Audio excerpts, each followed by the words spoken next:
Another packed house at Bryant-Denny Stadium yesterday, over 60,000 on hand. And Coach Perkins, it must have felt good to get back out on the football field after a week off. The team seemed like they were anxious and ready to go. Well, I think the players were, Mike, and certainly myself and the coaching staff were. It seemed a lot longer than just the 2 weeks, you know, or just a one-game layoff type thing. But I think our team came out and played awfully hard. We still had some mistakes. It wasn't a pretty win, but a win is a win. I think it was a great win for our team in the face of a lot of things, coming off of 2 losses and having an open date. But the open date certainly helped us in a lot of ways. On the first series here, and you were able to move the ball on some plays, that's Andrew Gilder. It seems like you're just a hair away from making a key first down. Well, we were a hair away a lot of the times during the course of the day offensively. We were just very, very close. I was talking to Walter Lewis there right at the end on the sideline, telling him that when we looked at the film, we were going to see that we were very, very close to having a really big and outstanding day offensively. We have not had one yet.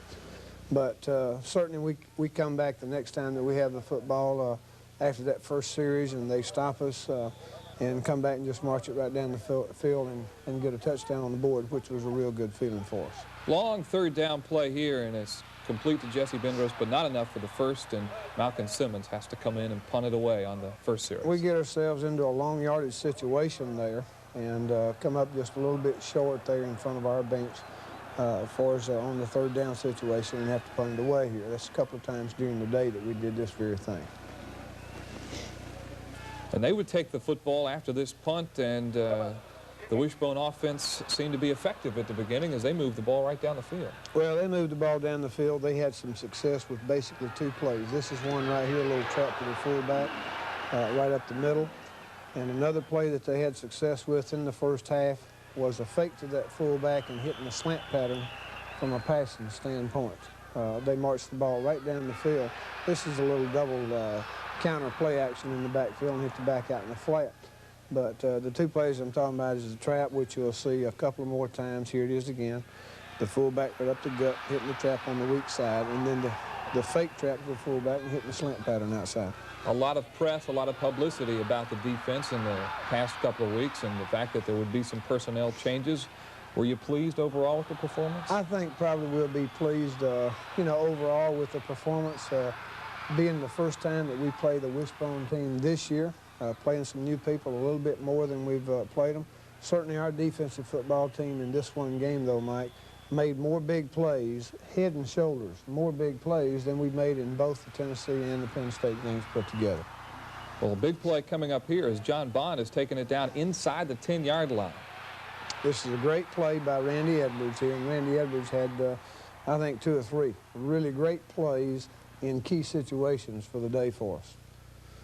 Here's a replay of that play. He's doing a real, real good job for us right now as far as a leadership standpoint, taking the leadership role as a senior has to do. And he's doing a great job of it right now for us. They changed field goal kickers in mid-season, and their new one seems to be pretty good. He hit a couple of them today. Artie Cosby, 25-yarder, and it was 3-0. Well, they did a good job of getting those field goals in there. He had a couple of them line drives, and they went right on through. But the main thing is they did get them through there. Here's Joe Carter from Starkville. This was a very special game for Joe, I'm sure. He and I talked about it during the week. Here's Kerry Good taking the hand off and getting some good yardage up the middle. I think our offensive line must have played real, real good for the day. There's a little option out of the I backfield back to the weak side. A little new wrinkle that we put in and had for this game, and it was a very successful play for us offensively. A little slow motion look at it. Fake to the fullback to the strong side and coming back and optioning off the end man on the weak side to pitching it to the tailback. Little play action pass, throwing the ball out to Joey Jones. Joey had a great day for us. I think he caught something like 7 balls for over 100 yards again. Just a very smart, great, outstanding receiver. He's one of those seniors that's going to be missed next year, I can assure you of that. And this slant pattern off the weak side, off the play action where Walter's putting it in there. Walter had a really, really great day for us overall. There at the end, he missed a couple of shots, had a couple batted up, got them intercepted, but I thought he handled the offensive team exceptionally well. Here's a guy that's just a great player. Ricky Moore had another outstanding day for us. He has it every Saturday we suit up. As a junior, he's taken a leadership role for us too. It was a great catch by Jesse Bennett. I think Jesse had 4 catches for the day for quite a bit of yardage. This little play action, faking to Ricky Moore up the chute and getting it in the seam out here to Jesse. Walter does a great job laying the football out there, and Jesse does an outstanding job coming down with it. Ball's at the 15-yard line right now, and you see an incredible effort by Ricky Moore. Here's the effort by him, just run the option. It's a split back veer option, and do a great job reading it. And Walter leaves it right in there, and Ricky does a great job getting it in the end zone. Ricky Moore, 104 yards rushing on the afternoon yesterday. Walter Lewis, by the way, became the first Alabama player to amass over 5,000 yards in total offense. Well, he's certainly had a great career here, you know, over a 4-year span, and he's certainly finishing up in fine fashion this year for us. He does a great job in a leadership role, too, as well as performing on the field. On this possession, I thought the defense seemed to get a little reckless here and see Britton Cooper really pop a receiver. Here it is right here, where he's seemingly a catch, and I thought Britton had hurt himself pretty bad there, but he comes right back in the next series. But I think we're going to have a very fine player. Just every week that he plays, he's going to get better and better. Defense forces him to punt, and Alabama's got the football again. There's one with just missed, hang it up there a little bit. Just missed. Defensive man makes a good play there on the ball. Another outside cut, big third down play to Joey. He dodges a couple of people, gets 4 or 5 extra yards. He's just an outstanding, I say little, probably hurts his feelings when I say outstanding little receiver, but that's exactly what he is, but he plays like a giant. He's got some moves out there, He too. certainly does. He's got great speed. Come back out throwing it with the tight end, Preston Gothard. You were successful going to the tight end again yesterday. 5 catches by Preston. Well, this is an incredible play right here. We've got both our little receivers down there. Either one of them could have caught it, and Joey Jones comes up with it on the 5-yard line or 7-yard line, thereabouts. Is that designed that way for the DN? No, it wasn't. See, this is a rollout. We missed on the pass protection here on the pickup, on a blitz, I think it was. And Walter just does a great job of twisting and turning, getting away from it, and getting the ball in there, getting his head upfield and seeing that they're coming open. Well, they're in scoring position in the first play of the second quarter. Toss it to Lenny Patrick here, and Lenny does a great job of running that play right there at toss 28. Just a toss out of the eye and gets it in the end zone for us. Second quarter now, it's Alabama 14, Mississippi State 3. Little play action pass again, hits the back in the flat. Those type things there, they're moving the ball and making some yards, but those aren't the ones that really hurt you. They completed a few of those, but they didn't seem to be able to complete the big play. Further upfield, no, we did do the one thing that we wanted to do. Here's the little slant pattern off a little fake out of that wishbone now that hurt us some. Here it is in a little slow motion. This hurt us several times in the first half. They must have caught 6 or 8 of these in the first half. They've caught about 6 of them, moved it right down the field on. But the one thing that we did want to do going into this game, Mike, as you mentioned, was cut off the big play, prevent the big play, make the offense, make the other team earn everything that they got. You know, and I think we pretty much made them earn everything they got. They did not get one big play on us all day. And, you know, that can make a big difference. Artie Cosby again, 32 yards out this time, and it's 14-6. Seemed to be a very physical football game today. Well, they seem to be carrying quite a few players off, you know, laying down out there. I think our defensive people could have been the best hitting game, just pure hitting game that we've played all year. We wanted to go about it in a physical manner. We knew that we were facing a good football team in Mississippi State, even though their record did not indicate that. But I think it's quite possibly the best hitting game that we've played all year. And Walter goes out of the pocket, a little bit of a breakdown. We get called for a clipping penalty. Here he comes up with a great play, comes up just shy of a first down, and we get a clipping penalty, put us back in the hole. Here we go to the tight end again, Preston Gothard. I think this is where we're going to roll out to the left this time. Can't find a receiver upfield. This is one of those third down situation play. I think it was a 3rd down and 8 or 3rd down and 7. and we come up a little short and have to punt it away. Malcolm Simmons doing the punting, and it goes into the end zone for a touchback. Coming up, Coach, here's the drive where they seem to hit all those passes in a row. Yeah, here it is, a little fake to the fullback. Actually, this was just 2 in a row, I think. They hit this several times in the first half. We make adjustments at halftime and cut it off. Here they hit it again tonight. Excuse me, their great receiver for the touchdown. 14-12, they go for 2, and here's Emmanuel King. Hello. And we make a great play there from a defensive standpoint. And John Bond, that was a big play for us. Still time to put something on the board. Joey Jones off a little play action pass. Little screen out to Kerry Good, gets it out of bounds, stop the clock. We're just trying to get it down in position to take a kick at the field goal now. We see where we might have a chance on the play, and I thought we made this catch. I thought Kerry Good made the play on that ball. He is a great receiver, and going to just get better and better. Another play to Preston Gothard over the middle. You asked about the tight end. The tight end is a very integral part of our passing game. Our tight end and wide receivers both, between them, out of the 19 completions today, caught 15 of them, which is real good. Common sport is football. And the #1 soft drink is Coca-Cola.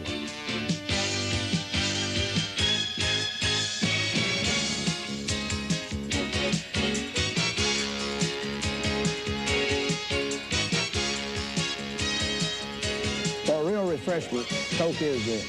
Mississippi State would get the ball first to start off the second half.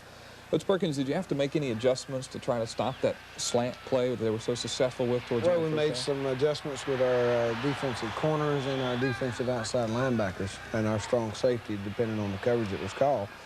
And I think it did help us quite a bit in the second half. It helped us from the standpoint also of not an adjustment so much, but a couple of times when they did come off there and fake. And we're going to throw the slant in. Our defensive lineman got pressure and got to the quarterback a couple times. John Henn one time and Randy Edwards another time. Here's a punt return by Greg Richardson. He almost breaks that one for a big return right there. We had a punt block on at the time. That's why there were so many of the off-color jerseys down there so quick. Here's a good run by Lenny Patrick. When Lenny was in there, the few times that he was in there, he did a good job running with the football for us. Another reception here by Kerry Good. Real fine receiver. Gets it turned upfield, very close to a first down. Put 3 tight ends in there. Ricky Moore goes in for the touchdown, big touchdown. 21-12, and to take that ball in on your first possession of the second half, it's got to be what you want as a coach. Well, anytime you take the ball in and in a few plays after a turnover by a defense, you know, that's a big lift for the entire football team, not just for the defense, but for the offense as well. Here we come with a slant play. He catches it, but we've got it covered as good as you can cover it. Paul Tripoli there at the corner was doing a real good job. Here it comes again. Here's one of those pressures that I was talking about. John Henn comes up and puts pressure and actually sacks the quarterback. Another one of those runs by a toss play to Lenny Patrick out there. 17 yards and a first down. He has exceptional field vision as far as seeing defensive people and seeing the blocking scheme happen in front of it. I think that's probably the #1 asset that you can ask a running back to have. Here he comes here, a little bit careless with the football and loses it on the fumble. But we come back to first play in the defense. This is one of the many big plays the defense has. We just stuff it right there and knock it loose, and we fall on it. I think it's Scott McRae is right there and heads up, falls on the football. John Henn forced that fumble. Come right out of the chute, run the option. They force the quarterback to keep it. Here's a toss play to Kerry Good back to the strong side again. Pick up a few yards. Great catch here, one-handed catch. To pick up the first down, puts a move on the defensive back, Jesse Benders here. Jesse just had a real good day for us. This is a big third down play here. One-handed grab. Keeps great concentration on the ball and then sidesteps the defender for the needed yardage for the first down. Here's a great run by Ricky. You just don't think they're ever going to get him down sometime. You know, against the Tennessees he makes one of the greatest runs that I've ever seen. He's hit 7 times by 7 different people. Here's one of those runs here. He's just got a low center of gravity. He's very strong. He's very tough. He's hard to get a solid shot on. Walter Lewis looking for Preston Golfer. A little bit of emotion. I didn't think this ball was ever going to come down out of the sky. You know, Preston's down there open, waiting on it. I'm sure he didn't either. But we lay it out there very nice. Preston got great concentration on the ball and catches it for the touchdown. Alabama up by their largest margin of the afternoon. The score is now Alabama 28, Mississippi State 12, but the game's not over by any means. The game is not over. You know, we've got a chance to put it away. We don't do it. You know, our defense holds them. They come back, then they run the option real well. And John Bond can move the football. He can move it down the field. So he to the back here. Scott McRae's right on top of it. Great pitch here. Really a great pitch. Watch this in slow motion when he pitches the ball. He stops and he just kind of lets it out there. And that means about 10, 12 yards more. It's an experienced option quarterback there. Yes, he is. We make him throw before he wants to throw right here, get good pressure on the quarterback. They get another knuckleball field goal, and it's 28-15. They all count. Regardless of how they get through there, they all count. You know, we did hold them there to 3 points. He was running the option again, and Ricky's right out in the middle, right out in the open field without anybody in front of him. He just falls down, but it's a real good gainer. Little play action pass. Billy Jackson. Walter don't see the guy. Billy Jackson intercepts the ball here. Gets a little nicked on the plot.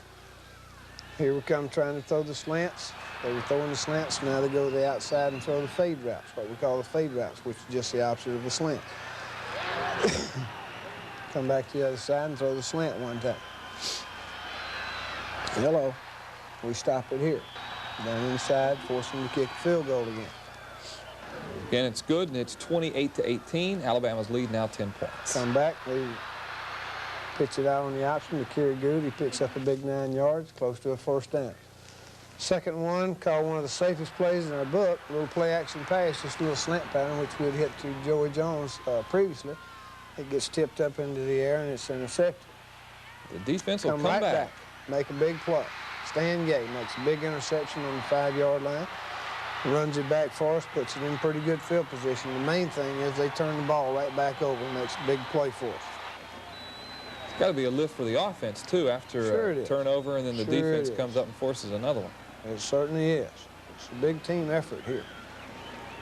But this is just one of those many big plays that I was talking about that the defense made during the course of this ball game that we didn't even come close to making in the last 2 losses to Tennessee and Penn State.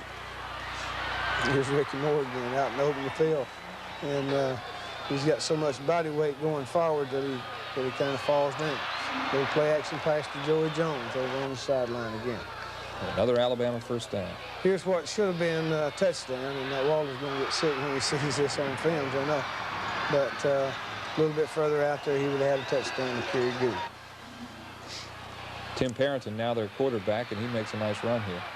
Yes, he does, for about 13 to 14 yards and picks up a big first down for him. Ball gets tipped here. This is a big play by the defensive football team here because we get good pressure. It's tipped by John Hand, flutters in the air a little bit, and young Ricky Thomas picks it off and runs it in for a touchdown.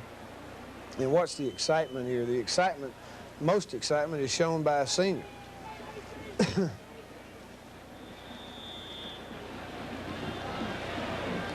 Really happy for Ricky. This is a big play for us, big play for our football team, big play for the defense. It's a big lift all the way around for us. 35-18, and I think everybody in red jerseys is feeling good now. Well, it's a time the hay's in the barn, so to speak, now by this time. You know, it was we made a ball game out of it for the most part. We just couldn't quite put it away. Of course, we're playing a good football team in Mississippi State. We knew that they were good. We knew that their strength was their defensive football team. 18-yard run here by... Real good run right here by Paul Field. But we just couldn't quite, earlier in the game, couldn't quite put it away. Alabama did put it away, and they went on to win. The final score, Alabama 35, Mississippi State 18.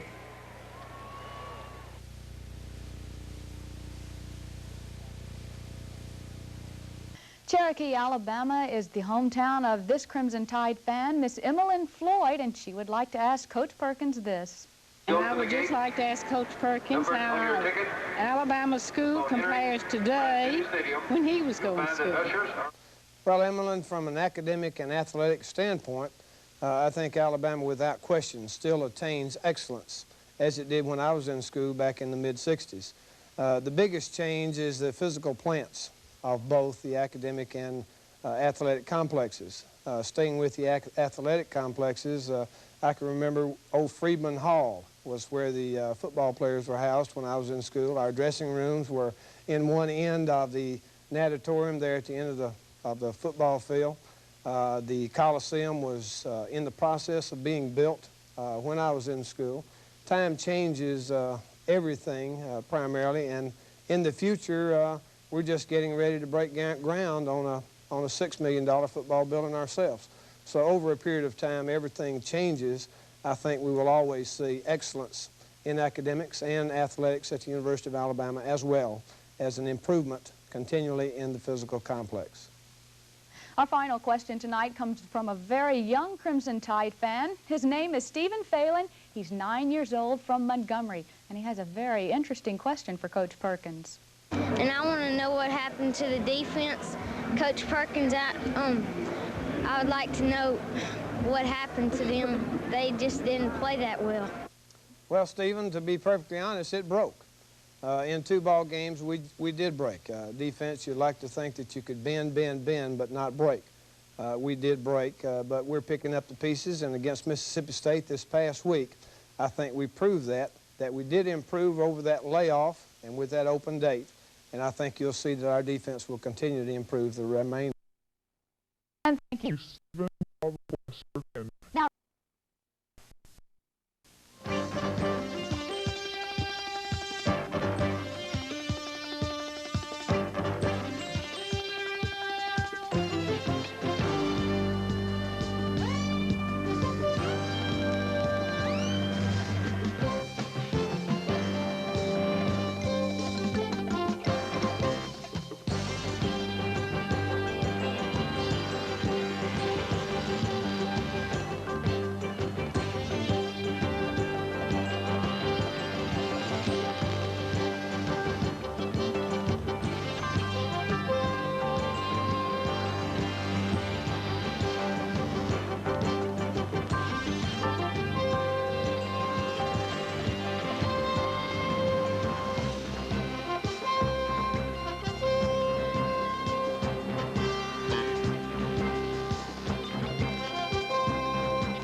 The Ray Perkins Show has been brought to you by Coca-Cola, Frito-Lay, and by Pony Sports and Leisure Incorporated.